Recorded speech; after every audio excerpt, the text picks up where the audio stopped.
Mire, me acabo de bañar y empapadísima, bañar en su...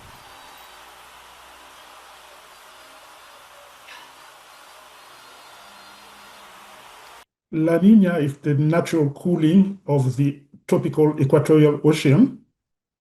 As a result, it shifts the weather pattern in different places, mainly in the tropics, but not only.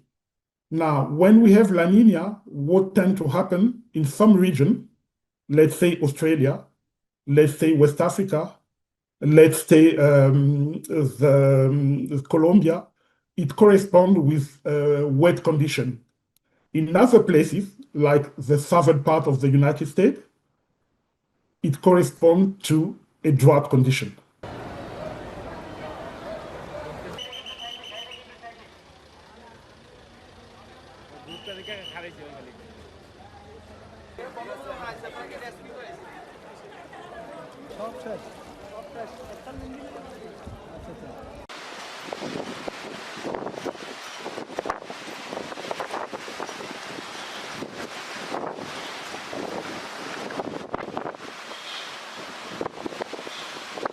In the recent past, if we pick 2022, when we had the last strong La Nina event, it corresponded with flooded conditions over Indonesia, over Australia, and other part where the signal of La Nina normally translate into wet conditions. So essentially, in areas which are likely to be affected by flood, when there is La Nina, the flood are strong.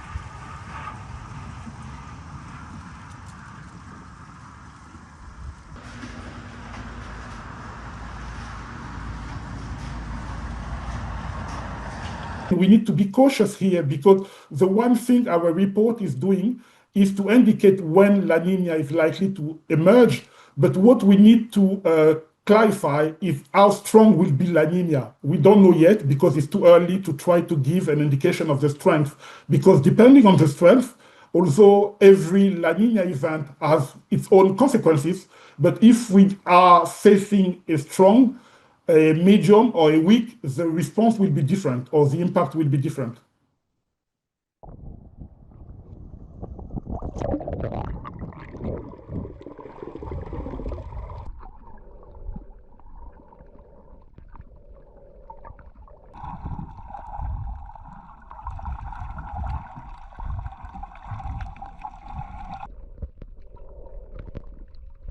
Our role as the World Meteorological Organization is to provide the world with the best available scientific and technical information.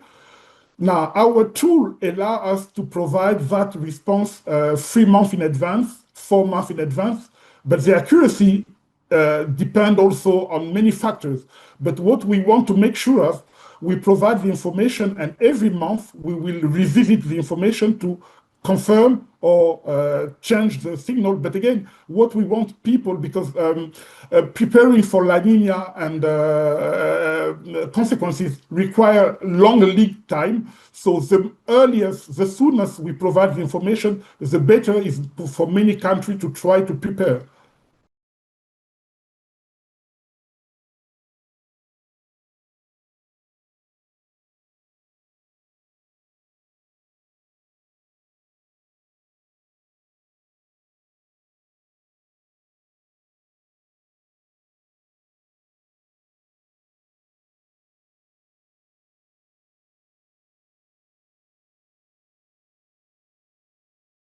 Now, imagine this year we had very strong heat wave over Spain.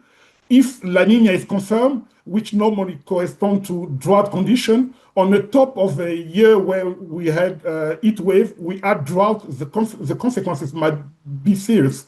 That's why we need to provide the information. But again, the caveat is that there can be uncertainty. We are there to provide the information and try to make sure at least we can back the information with the best scientific understanding and knowledge.